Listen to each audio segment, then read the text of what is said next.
Wabuza yena uba utheni uyibeka ngolu hlobo, ingaba ikhangeleka mnandi. May we adjourn for a few minutes, Chair?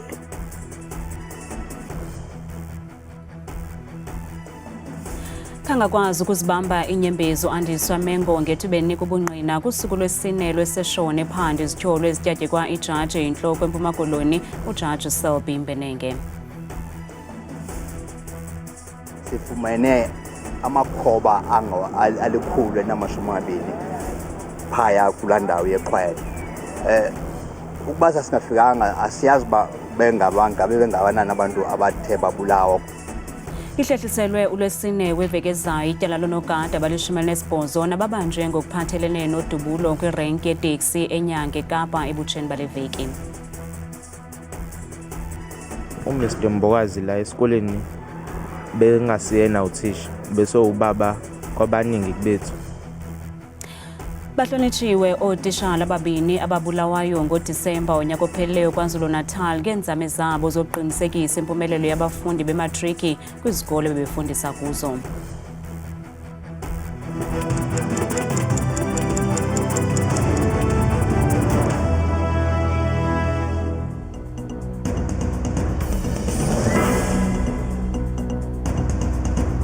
Sinamkele kwindaba zethu andaba indodwa andaba nophumza sikhumba noyitoliki yolwimi lwezandla molweni mawethu. Belusuku lwesine lokumanyelwa kobungqina kwiseshoni ephanda izityholo ezityatyekwa ijaji yintloko eMpuma Koloni uJaji Selby Mbenenge. uJaji Mbenenge utyholwa ngentetha nesenzo esingamkelekanga sokuthumela imifanekiso ephathelene nesondo kwayesebenza phantsi kwakhe uAndiswa Mengo. Ukanti namhlanje uAndiswa Mengo uye wacela kule abantwana ngenxa yokukhathazeka ngethuba okhokela ubungqina ebefuna ukucaciselwa ngemifanekiso eyathunyelwa kuye kuJaji Mbenenge. Sithanda ukulumkisa abazali kuba bangayimameli nabantwana ingxelo equlathwe kweli nqaku.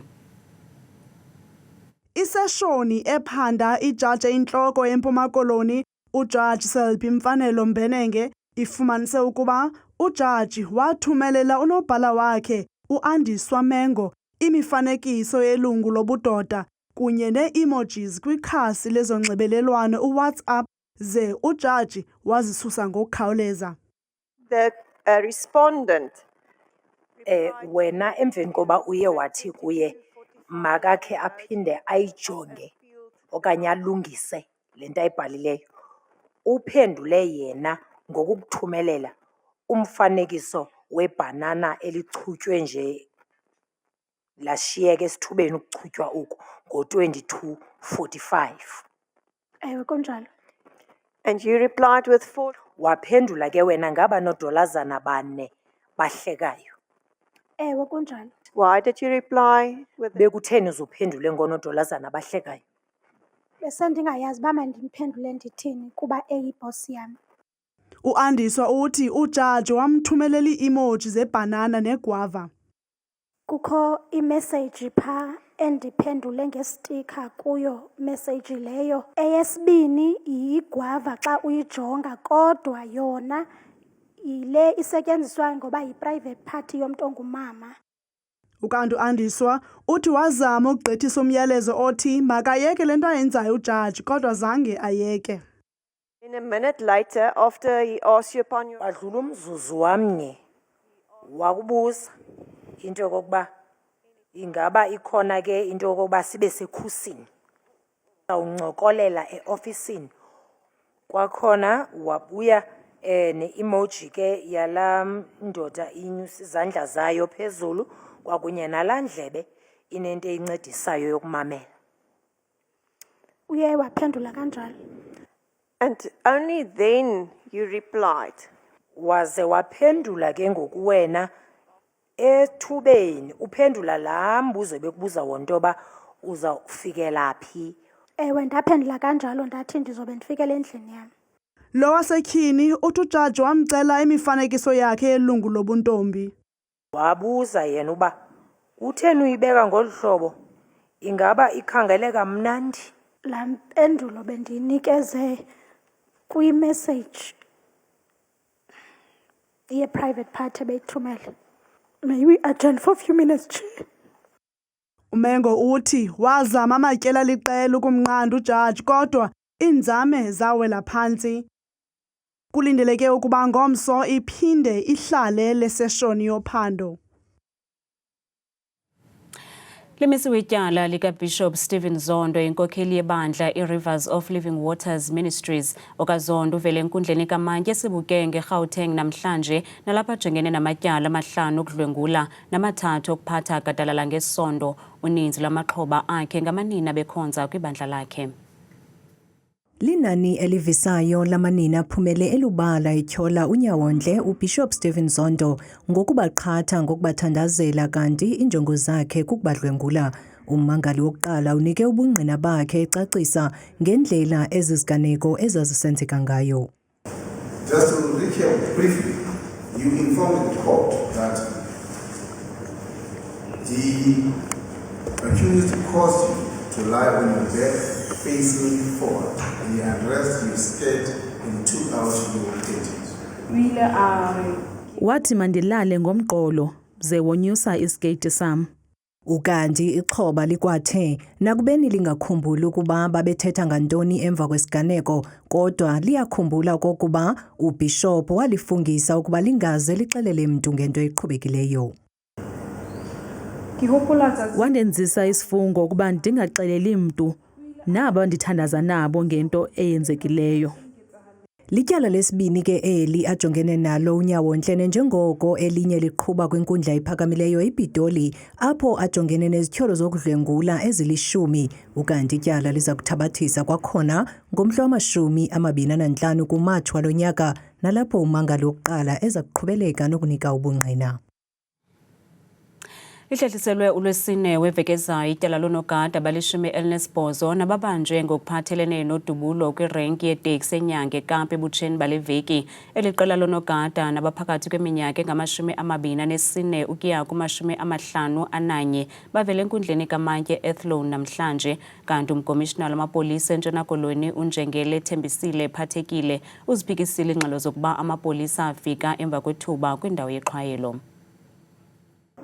Amapolisa ke ayekhona phaya engingqini esenza eminye imisebenzi, kodwa athe akuva izithonga ezi asondela akwazi ukuba ababambe aba bantu, abambe la madoda ayi-18 kunye afumane nale mipu ingama-20, oombambaya abayi-13 kunye nemipu i-prestige eziyi-7.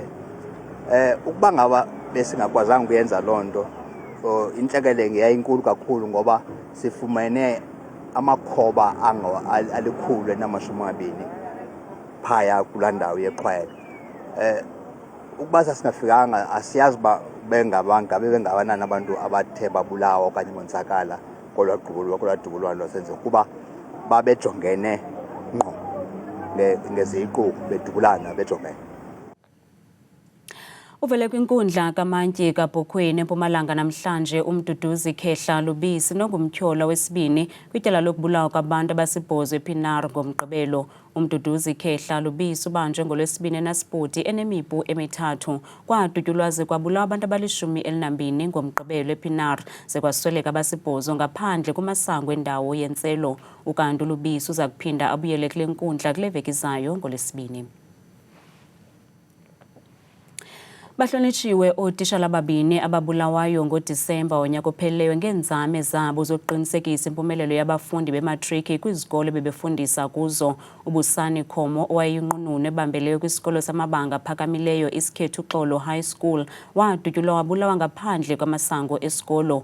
Ukanti kwisikolo samabanga phezulu iVelabahleke High School kuhlonitshwe utishala owayephuma izandla uMsizi Mbokazi nothe wazijola ijacu eqinisekisa impumelelo yabafundi bakhe kwizifundo zenzululwazi. Utitshala obehlohla izifundo zenzululwazi kwisikolo samabanga aphakamileyo iVelabahleke High School omnumzana uMsizi Mbokazi kutyholwa ukuba wadutyulwa wabulawa emva kokuba abarhanelwa becele ipin number ye-app yakhe yasebhankini yaza yangasebenzi. Emva koko abarhanelwa bamdubula bambulala. Inqununu yesisikolo imchaze uMbokazi njengomfundisi-ntsapho ophume izandla noncede abafundi baphucule izifundo zabo zenzululwazi ukusukela oko waqala ukufundisa kwesi sikolo ngonyaka ka-2019. He was an excellent educator, a disciplinarian of the school. He was chairperson of the disciplinary committee. So all cases were brought to him and he would solve them.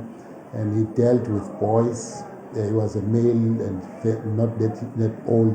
So he could relate with young people and he advised them on many miscellaneous issues. Abafundi bamchaze njengomntu obenothando kwaye ezimisele ekuphuculeni impilo zabo. uMr Mbokazi la esikoleni bengasiyena uthisha bese ubaba kwabaningi bethu kanti besisiza kakhulu ngezifundo zethu ze-physical science because bekwazi ukuthi abuye asale after hours siphume upast 6 upast 8 akwazi ukuthi asisize njengoba sikwazi nathi ukuphasa sithole A. uMr Mbokazi wayeshesha afike nje esikoleni afike kusawupast 5 ekseni azoqala nathi study sessions sasekuseni azahambe ngopast 6 for mostly lengane lezi extracurricular. That's why we were able to get 100% pass rate as class lakhe le physics. Kusenjalo umnumzana uBusani Khomo owayeyinqununu ebambeleyo kwisikolo samabanga aphakamileyo isikhetho Uxolo High School wabeka esisikolo kumanqwanqwa nalapho wanyusa iziphumo kumnyinge ka64% ukuya ku94% ekupheleni konyaka. Umthela wakhe wemkhulu kakhulu uyindoda ekhandlile ukuthi siwathole lama results ebebaphusha abafundi bakhe ngama program abizwa nge-MIP whereby abafundi bafike ekseni kakhulu bafuthi bahambe futhi late kakhulu ntambama enabo ebagadile ebamonitor kanye nabo thisha futhi sisebenzisana nabo ukuthi sithole lama results. Abahlali kunye namagosa ezemfundo aqhwabele izandla ukuzibophelela kwabatitshala yanga imiphefumlo yabo ingaphumla ngoxolo. Umphathiswa ojongene nezothutho nokuhlaliswa koluntu kwiphondo laKwaZulu-Natal uSiboniso Duma uhlola umonakalo odalwe izimvula ezimandla ezithe gqolo ukuthwaxa eliphondo kusukela kunyaka ophelileyo. Abahlali bashiyeke bengenazindawo zokuhlala ekunzima nokuvusa amakhaya abo ngenxa yemeko engentlanga yendawo abokhe kuzo. Urhulumente wephondo laKwaZulu-Natal uzama ukuphonononga umonakalo odalwe izimvula ezimandla ukuze afumane umkhombandlela wokujongana nale ngxaki. Ukanti abahlali bashiyeka bengodinga indawo zezimvula ezigqugqisa kweli phondo. A lot of floods have already taken place. We're here to check in this area as we are building these roads. We're also being affected, which is why even the design, the bill of quantities, you must comply to the T, because the reality of adaptation, you can't just build the road like we used to do, like the bridges. I'm sure you've seen even the type of bridges that we build, the spanners now are high type of bridges where everyone could understand that whether rains, whether storm, they're not going to be affected. Kambe akululanga kubakhe ukuba bafikelele kwezinye indawo ngenxa yokonakala kwendlela kwanemvula engenasiqabu. Rain is a great impact, has a great impact on this project specific, or in the KZN in particular.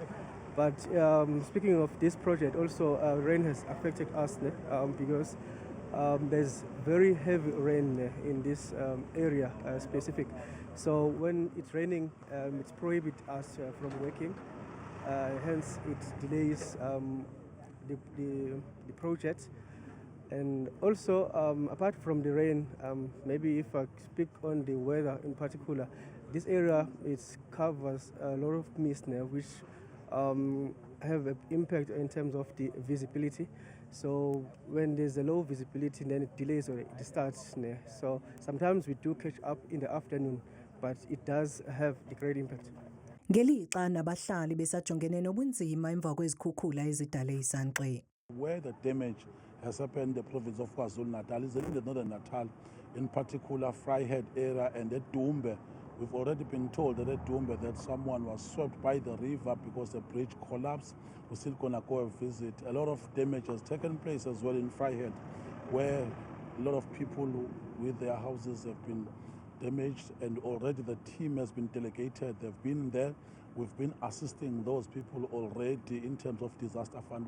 Kubonakala ngathi ukwakhiwa kwakhona kwamakhaya amaxhoba iza kuba ngumqobo njengoko eliphondo lijongene nengxaki yoguquguquko lwemozulu. Ukuvalwa ngephanyazo kweekliniki zaseGqeberha kuphakamisa imibuzo enzima malunga nolawulo, uxanduva lokuphendula kunye nefuthe kwimpilo yoluntu. Abahlali bakwaZakhele kumasipala oMbaxa Nelson Mandela Bay batsala nzima ngenxa yokunqongophala kwezempilo. Abahlali kule ndawo bakhala ngokuba isebe lezempilo alibakhathalelanga. Baxhalabile abahlali kulandela ukuvalwa kwekliniki kule ndawo ngaphandle kwesaziso. Abahlali ababuthathaka bathi abanazo ngoku iindlela zokufikelela kunyango lwezempilo olubalulekileyo. Ininzi kayideyi on and off ndiqhubeka ba ngendlela uba uye ukhala sopha ideyi post amanesi ashota amanesi awakho siqonda uba eyi ndibhala igcunzona silibonayo apha esibhedlele azibonela probos baninzi abantu abahamba phaa kodwa ke basebenzi kodwa phaa ku-1 ku-2 so ulambe wayeka. Okuphazamiseka kubangele ukuba babe neengxaki ezingakumbi zonyango. Ndakhe ngenye imini ndalahlekelwa yipakethi yam zikhona ezinye ndayibalisa nje yona kule nesi ndithi heyi ndidumbe inyawo kwenza umye ecaweni kabone ndinamaqabasisi ndidumbile inyawo wathi zezaa pilisi ziphosileyo. Ngoku ngoku xa ndiphosa ipilisi ndimuthi ndibe nexhala uba yake yehla kum le nto le ba ipilisi beta straight ngokomyalelo. Ulwaphulo-mthetho kulo mmandla lubalulwe njengenye yezinto ezenza kube nzima ukuba abahlali baye kulanda amayeza. Kaloku siyajika phaa kuthiwe yintoni kwaye kuzawurojwa nathi basifuna usuka phaa akumandanga. So ke ngoku usayathi umntu uyajika kubi phaa sifane sirhoqo jika uqola ndiyangojikeleza mna apha eCribble Care kuba ndihamba nzima iyafunwa nalaa nduku yam funeka ithengisiwe kuba kaloku yintsimbi. Abahlali kule ndawo bahlaba ikhwelo kwisebe lezempilo ukuba lingenelele kulo mba ngaphambi kokuba abantu baphulukane nobomi. Ukanti isebe lezempilo alifumanekanga ukuba lizophawula. Kanti isebe liye laphendula lathi liza kuwuphanda lo mba wokuvalwa kweekliniki eGqeberha. Masibaleke sibheke evenkileni.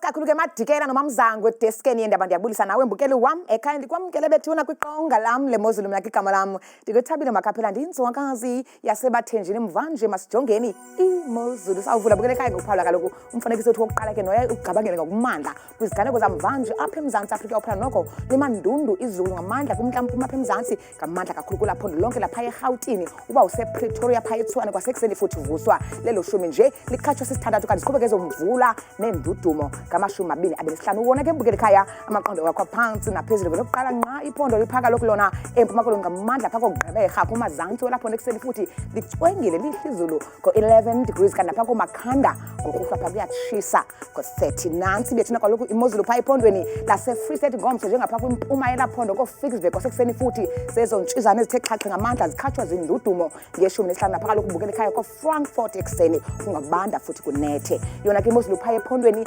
ntshona koloni ngomso kwimpuma yelaphondo njengaphaa ko-Oudtshoorn ngasekuseni futhi lihle lizole kamandi izulu phaya ngela-14 naphaya eGeorge kumazantsi ekuseni futhi lelo shumi nje elikhatshwa sisihlanu kanti ke baphila ngolu hlobo phaya ephondweni lase-Northern Cape ngomso amazantsi welaphondo phaya ko-Sutherland kwasekuseni futhi bevuswa sisithoba licwengile phezulu kutshise mpela xa bezawulala phaya ngemva kwedinala ngama-30 nje abe nanye mbukele ekhaya yenjenje imozulu phaya ephondweni lase-Northwest ngomso amazantsi welaphondo Moruleng kwasekuseni futhi kuyanetha kuyaduduma futhi yonke la ntsasa ngeshumi elikhatshwa sisibhozo napha koBloemhof ekuseni kunganetha ngo-17 nantsi kwakhona bethuna kaloku imozulu phaa ephondweni laseRhawutini apho sikhoyo ngalo mzuzu kumantla futhi koPretoria ekuseni futhi kuyanetha nje yonke la ntsasa khona mbukele ekhaya akubandi kwaphela kuba kaloku amaqondo wabaphezulu ngama-25 nje abe nesihlanu cinga yam ke bukele ngokubanzi phaa ephondweni lokumantla apha eMzantsi elo phondo ke liphaka loku lona eLimpopo phalaburwa kwimpuma yelaphondo kwasekuseni futhi bevuswa zezontshizana ekuseni futhi zikhatshwa nakukunetha okuqatha ngemva kwemini ngama-25 nje abe nesihlanu kanti sithethe njalo ngokubanzi futhi ephondweni laphaya kaloku empumalanga ngomso amazantsi welo phondo phaya ko-Emelo ekuseni lishumi nje likhatshwa sisithathu kuyatshisa phana kombolo naxa kunetha ngorhatya ngama-25 nje abe nesine bukele ekhaya kanti kokugqibela nxa xanza ivala imozulu ngephondo laphaya KwaZulu-Natal ekuseni futhi Kokstad kungabanda ngesithoba itshintshe imozulu naphaya eThekwini futhi ekuseni ngo-20 Pietermaritzburg ngama-20 nje abe nesithandathu mna ndikuthanda kangaka social miyoli.